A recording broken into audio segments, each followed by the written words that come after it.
Ben ritrovati con il meteo di Antenna 3. Alta pressione e dunque bel tempo su tutto il nostro territorio. In Veneto ampio soleggiamento, sarà dunque una splendida giornata all'insegna del sole su tutti i settori. Al pomeriggio tuttavia non si esclude qualche breve acquazzone di calore sui rilievi del Bellunese, cielo sereno o al massimo poco nuvoloso invece altrove. Temperature minime tra 21 e 24 gradi, massime tra 30 e 35 gradi.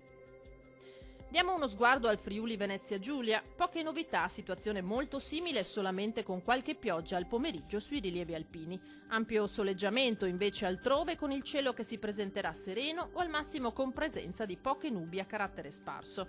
Temperature minime tra 21 e 22 gradi, massime tra 31 e 35 gradi. Vediamo infine la situazione del Trentino Alto Adige. Non cambia di molto la previsione, con tanto sole al mattino e con accesa instabilità invece dal pomeriggio, con temporali sui settori alpini di confine localmente anche di moderata o forte intensità. Temperature minime intorno ai 21 gradi, massime tra 31 e 34 gradi.